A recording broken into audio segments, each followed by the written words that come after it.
चले जा रहे हैं? देखिए, इशू अलग अलग है और हमारे नेता खास करके मखाना उत्पादक किसान जो है उसकी प्रॉब्लम्स बड़े बड़े पैमाने पर है और उसी को उन्होंने समझने का प्रयास किया और उनकी जो पीड़ा थी उससे उन्होंने समझने का कोशिश किया। और जो मखाना यहाँ 700 में बिकते हैं आज उसमें अमेरिका में टैरिफ लगा करके जो है लाखों में बिक रहे हैं। तो ये समझना जरूरी है कि आखिर बिहार के किसान जो मखाना उत्पादन कर रहे हैं वो एकदम समझिए कि बिचौलिए के बीच में घिरे हुए हैं। वो केवल मखाना उत्पादन करते हैं, उनकी अपनी खेत नहीं है। जो खेत में वो करते हैं वो पट्टे पर ऑलरेडी महंगा लेके जाते हैं।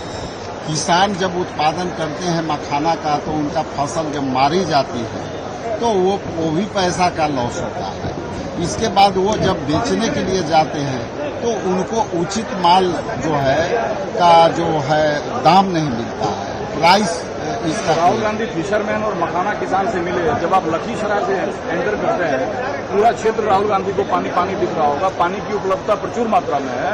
तो मछली पालन और मखाना उत्पादन ये दो महत्वपूर्ण दो रास्ते में हम लोगों को बात हो रही थी कि इससे बेहतर प्रबंधन और क्या हो सकता है। चूंकि सरकार जो है केंद्र सरकार अभी तक तो बेहतर प्रबंधन के लिए कुछ नहीं है, तो बहुत सारे रास्ते की बात हुई और उसमें खास करके फिशरमैन के लिए, चूंकि इस समय ऐसा भी है इतनी बाढ़ की पानी होती है तो फिशिंग करने में भी लोगों को जान माल का खतरा बना रहता है। तो ये विषय पर सारी बातें पर जो है गंभीर चिंतन किए हैं। मखाना का जिस तरह से उत्पादन यहाँ है उनका उचित माल का उचित दाम नहीं मिल रहा है, इस विषय को वायदा सुनते सुनते तो जनता की पीढ़ियां बदल जाती है, वायदे ही होते रहते हैं। देखिए, जो लोग वादे किए हैं उनकी कहते हैं कि 11 साल बेमिसाल, तो उसी को समझने आए थे कि भाई 11 साल बेमिसाल है और किसानों के लिए जो मखाना आयोग के बनाने की मांग थी वो बना तो उसका क्या प्रक्रिया हुई अब तक किसानों को कुछ पता नहीं। उनको ये भी पता नहीं है कि ये है क्या। तो ये केवल कागज पर बोल देना, जुमला कर देना, ये दोनों में अंतर है। एक सवाल और इसलिए मैं पूछ रहा हूँ आपसे क्योंकि आप बात अपनी पार्टी का रखते हैं। जहाँ जहाँ से यात्रा लेकर आप लोग जा रहे हैं ये दिख रहा है कि कांग्रेस का वोट बल्क में कहाँ है।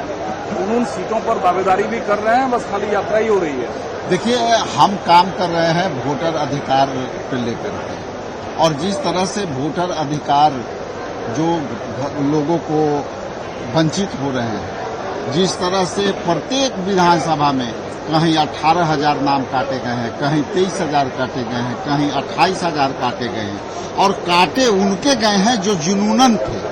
और अब देश के प्रधानमंत्री इस पर जो वक्तव्य दिया है वो भी एक आश्चर्यजनक है कि जिस देश का प्रधानमंत्री, जिस देश का गृह मंत्री, जिस देश का इलेक्शन कमीशन ये कहे कि यहाँ पे जो है वोटरों का नाम जो है कटे हैं और जिंदा हो जाए, तो ये तो आश्चर्यजनक है। अध्यक्ष जी, सीटवा मिली तब ना, जब जीतेंगे ज्यादा तभी तो आपका मैनिफेस्टो लागू हो पाएगा। जो वायदा कर ले जा रहे हैं ये लागू कैसे होगा? देखिए, सीटवा सब जो है लाइन पर बा, समय आई सब रवा के बतावल जाए। अभी हम लोग लगल बानी कि जो वोटर के नाम कटल बा वो 10 साल से 5 साल से 7 साल से 4 साल से 2 साल से लगातार वोट देवता, तो ओकर नाम जो है कैसे जुड़ी, एकर संघर्ष जारी बा।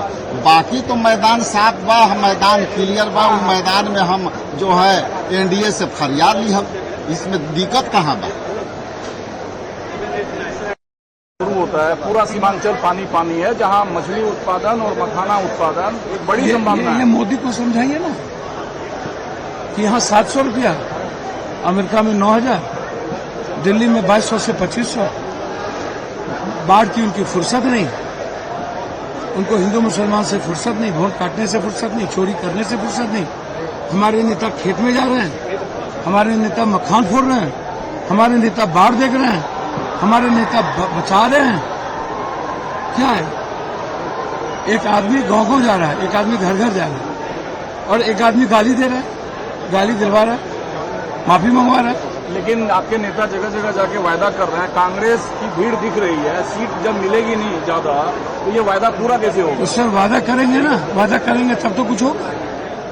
अब हमको बताइए, वादा हमारे नेता जहां किए आज तक कमी हुई है? तेलंगाना में हमारे नेता वादा किए, कर्नाटक में मेरे नेता वादा किए। ये तो आप देख रहे हैं ना कहाँ कहाँ भीड़ है, वो किसकी आप भीड़ देख है? लीजिए। कांग्रेस की भीड़ वो है। टोटल कांग्रेस सीट की टोटल दावेदारी कांग्रेस, कर पा रही है। टोटल कांग्रेस। सीट की दावेदारी कब होगी कांग्रेस की? भैया बैठ करके महागठबंधन एक है और तय हो ये जाएगा। तो पूरा इलाका अब आपका शुरू होता है। सर पूरा इलाका बिहार है सर, पूरा बिहार है सर। बिहार का हर घर घर मेरा है। क्या बातचीत आप हर घर में हम। राहुल जी से क्या बातचीत कर रहे हैं? मखान पर, खेती पर, इस इलाके में 80% मखान बाहर जाता है। बिचौलिया सब कुछ खत्म कर देता है। 4 से 6 हजार रुपया महीना नहीं कमा पाते हैं लोग, कर्ज में दबे रहते हैं। बिहार पर जो कानून लाई केंद्र सरकार लाई है उस पर मोदी जी खुलकर बोल रहे हैं कि भ्रष्टाचारियों को, अपराधियों को बाहर रहने का हक नहीं है। अमित शाह सबसे पहले इन्हीं को जेल भेजेंगे, ये आप समझ लें। गडकरी जी को ई भेजेंगे, योगी जी को भेजेंगे, शिवराज चौहान को भेजेंगे, महाराष्ट्र के मुख्यमंत्री को भेजेंगे। फिर विपक्ष परेशान क्यों है? भैया विपक्ष को आप 30 दिन के अंदर भेज करके क्या आप लड़ाई लगवाए? हेमंत सोरेन जी के साथ क्या हुआ? हेमंत सोरेन जी के साथ क्या हुआ? उसके बाद निकले तो वो मुख्यमंत्री क्या किया और उसको बीजेपी में ले लिया। आप तो उन क्षेत्र से आते हैं जहाँ के बारे में खासकर अवैध प्रवासी वोटर सर हैं। कहाँ पर अवैध प्रवासी वोटर है? जो आप 11 साल से क्या कर रहे हैं? घास छील रहे हैं। 16 साल आपकी सरकार है, हम क्या कायर हैं, कमजोर हैं? क्या आपको मर्दानगी नहीं थी? 56 इंच का सीना नहीं था? 16 साल से आपकी सरकार है, क्यों नहीं निकाले आप?